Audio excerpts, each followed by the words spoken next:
اعوذ باللہ من الشیطان اللعین الرجیم بسم اللہ الرحمن الرحیم الحمدللہ الذی جعل کمال دینہ و تمام نعمتہ بولایت علی بن ابی طالب علیہ السلام والصلاة والسلام علی سید الانبیاء والمرسلین وآلہ طیبین الطاہرین المعصومین اما بعد فقد قال اللہ تبارک و تعالی فی محکم قرآن المجید بسم اللہ الرحمن الرحیم ان الصلاۃ تنہا عن الفحشاء والمنکر وذکر الصلوات. ناظرین قدر سامعین محترم، السلام علیکم ورحمۃ اللہ. قرآن کا مہینہ، رحمت کا مہینہ، مغفرت کا مہینہ، بخشش کا مہینہ، عطا کا مہینہ ماہ مبارک رمضان چل رہا ہے. یہ ہماری خوش قسمتی ہے کہ خدا نے اس مہینے کو ہماری مغفرت کے لیے قرار دیا ہے، ہمارے لیے رحمت قرار دیا ہے، ہمارے لیے بخشش کا ذریعہ اس ماہ کو قرار دیا ہے. غنیمت آؤ کوشش کریں اس مہینے میں قرآن کی تلاوت، نماز کی ادائیگی اور روزہ رکھنے سے ہم اپنے آپ کو آمادہ رکھیں. یہ وہ مہینہ ہے جو بخشش والا مہینہ. آج ہم نماز کے متعلق چند عرائض حضرت کی بارگاہ میں بیان کریں گے. دین اسلام کا اہم ترین رکن وہ نماز ہے. عقائد کے بعد یعنی اصول دین کے بعد جو سب سے بڑا مرتبہ ہے وہ نماز کا. نماز وہ عمل ہے جس کے بارے میں معصوم فرماتے ہیں اگر جس کی نماز قبول ہوگی تو اس کے باقی اعمال بھی قبول ہوں گے، جس کی نماز رد تو اس کے باقی اعمال بھی رد ہوں گے.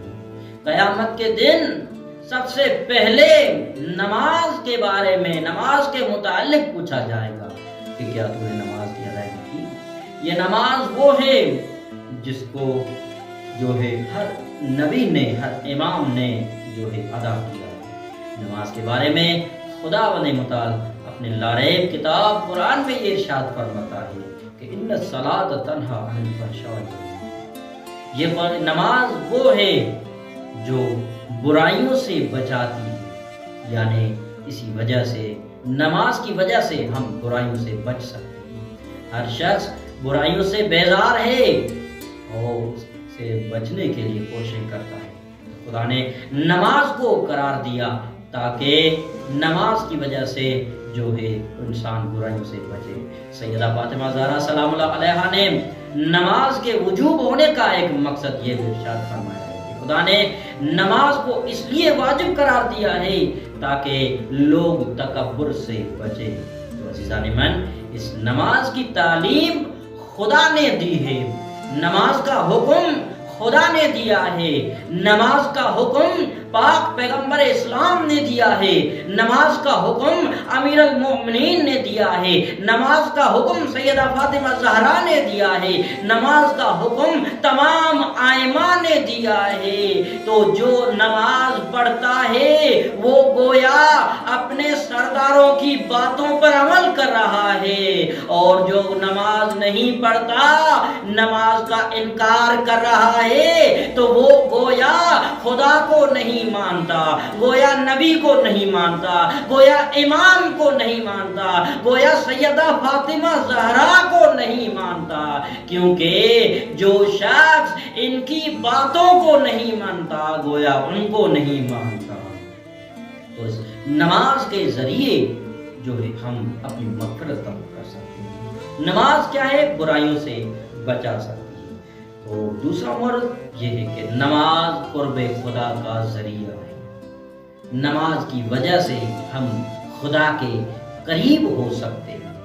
خدا سے اپنا قرب جو کر سکتے ہیں وہ نماز کے ذریعے ہی کر سکتے ہیں. نماز اسلام کا ایک عظیم رکن ہے. اس کے بعد نماز ایک کامیابی کا ذریعہ ہے.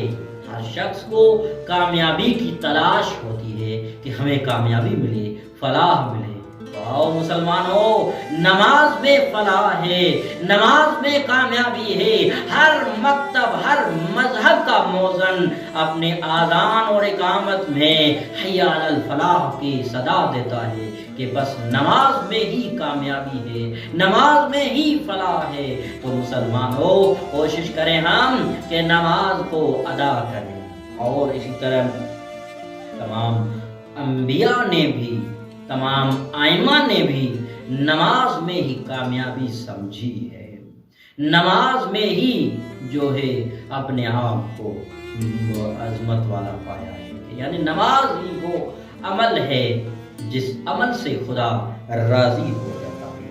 اس نماز کے قبولیت سے باقی اعمال قبول ہو جائیں گے۔ جو لوگ نماز کو نہیں پڑھتے ہیں، نماز کے خلاف باتیں کرتے ہیں، نماز کے خلاف کچھ کہتے ہیں، تو ان کی بارگاہ میں عرض کرتا چلو کہ اگر آپ نماز کے انکار کر رہے ہو تو دیکھو تاریخ اسلام میں یہ موجود ہے کہ سب سے پہلے تو میں نے عرض کیا کہ نماز کا حکم کس نے دیا ہے، کیونکہ حکم کی قیمت ہوتی ہے۔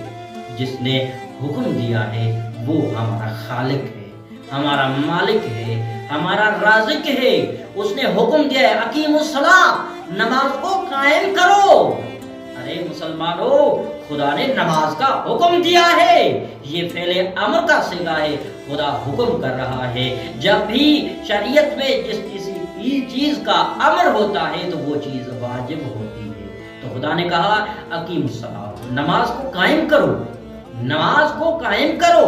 تو ہمیں چاہیے کہ نماز کو سر وقت قائم کریں، آپ خود بھی پڑھیں، لوگوں کو بھی نماز کے لیے آمادہ کریں، اور نماز وہ نماز پڑھیں جو پیغمبر اسلام صلی اللہ علیہ وآلہ وسلم نے ارشاد فرمایا صلو کما رأیتمونی اصلی، نماز ایسے پڑھو جیسے مجھ کو پڑھتے ہوئے دیکھ رہے ہیں۔ نماز وہ پڑھیں، نہ کہ کہیں کہ شیعہ اس طرح نماز پڑھتے ہیں، اہل سنت حضرات اس طرح نماز پڑھتے ہیں، وہابی حضرات اس طرح نماز پڑھتے ہیں، دیوبندی حضرات اس طرح نماز پڑھتے ہیں۔ نہیں عزیزان من، نماز وہ پڑھیں جو پیغمبر اسلام نے پڑھی ہے۔ جو کہتے ہیں نماز کی کوئی اہمیت نہیں ہے، نماز کا کوئی ہدف نہیں ہے، نماز کا کوئی مقصد نہیں ہے، نماز نعوذ باللہ من ذالک بیکار عمل ہے، تو ان کی بارگاہ میں عرض کرتا چلوں کہ نماز کا حکم خدا نے دیا ہے، تو جو خدا کو مانے گا وہ نماز ضرور پڑھے گا۔ اور اسی طرح پیغمبر اسلام نے بھی نماز خود پڑھی بھی ہے اور حکم بھی دیا۔ جو نبی کو مانے گا اب تو وہ نماز ضرور پڑھے گا۔ اور اسی طرح امیر المومنین علی بن ابی طالب علیہ السلام بھی نماز پڑھا کرتے تھے۔ مسلمانوں، اے آل محمد کے ماننے والوں، ہم سب خوش نصیب ہیں کہ ہمارے سردار وہ ہیں جن کی ولادت اس وقت ہوتی ہے، ولادت کے وقت ہی جو ہے وہ سجدے میں ہوتے ہیں، یعنی یہ ہمیں تعلیم دیتے ہیں کہ نماز کی سجدے کی اتنی اہمیت ہے۔ تو عزیزان من، نماز امیر المومنین نے پڑھی ہے، نماز کی حالت میں ہی، سجدے کی حالت میں امیر المومنین کی شہادت ہوئی ہے۔ اسی طرح امام حسین مظلوم کربلا کی بھی شہادت نماز کی حالت میں ہوئی ہے۔ اسی طرح سیدہ زینب بھی زندان شام میں جو نماز پڑھ رہی ہے۔ اسی طرح سید الساجدین جو سید الساجدین ہے وہ بھی نماز پڑھ رہی ہے۔ ہمارے تمام ائمہ نے نماز پڑھی ہے اور ہمیں حکم دیا ہے، لیکن افسوس کے ساتھ کہنا پڑتا ہے کہ اسی منبر کے ذریعے لوگوں کو نماز کے خلاف جو ہے بہکایا جاتا ہے کہ نماز کی کوئی اہمیت نہیں ہے، نماز کی کوئی فضیلت نہیں ہے۔ ارے آنکھیں کھولو، تم کو نماز سے، اہل بیت کے ہدف سے دور کیا جا رہا ہے، یعنی اہل بیت کا ہدف دین قائم ہونا، نماز قائم ہونا۔ سید الساجدین امام زین العابدین علیہ السلام سے پوچھا گیا مولا فتح کس کی ہوئی ہے؟ کربلا کے بعد مولا سے پوچھا مولا کامیابی کس کی ہوئی؟ امام نے فرمایا ہماری کامیابی ہوئی۔ تو اس شخص نے عرض کیا مولا جو تخت پہلے یزید کے پاس تھا آج بھی اسی کے پاس ہے، جو تاج پہلے یزید کے پاس تھا آج بھی اسی کے پاس ہے، جو حکومت سلطنت یزید کے پاس تھی وہ آج بھی یزید کے پاس ہے، آپ کی کامیابی کیسے ہوئی؟ تو امام نے فرمایا اگر دیکھو آذان اور نماز قائم ہو رہی ہے تو سمجھو کہ حسینیت کی کامیابی ہے۔ تو تو عزیزان من، کربلا کی فتح کی کا جو اعلان ہے، کربلا کی کامیابی کا راز نماز قائم ہونا ہے۔ تو ہمیں چاہیے کہ اپنے سرداروں کی سیرت پر چلتے ہوئے نماز قائم کر دیں۔ اور جو لوگ کہتے ہیں کہ نماز تو یزید نے بھی پڑھی، شیطان نے بھی پڑھی، تو ان کی بارگاہ میں عرض کرتا ہے کہ آپ کو بھلا شیطان کا سجدہ کیوں نظر آ جاتا ہے؟ در حالانکہ اسی جگہ جناب آدم کے اس وقت جو ہے شیطان کے سجدے کی بات چل رہی تھی، تو شیطان نے پہلے سجدہ دیا تھا، لیکن اسی جگہ جو ہے فرشتوں کا بھی سجدہ ہے۔ آپ کو بھلا شیطان کا سجدہ کیوں نظر آ جاتا ہے؟ آپ کو فرشتوں کا سجدہ کیوں نظر نہیں آتا؟ اور اسی طرح آپ کو یزید کا سجدہ کیوں نظر آتا ہے؟ ارے مظلوم کربلا، سید الشہداء کا وہ میدان کربلا مقتل میں دیا ہوا سجدہ نظر کیوں نہیں آتا آپ کو؟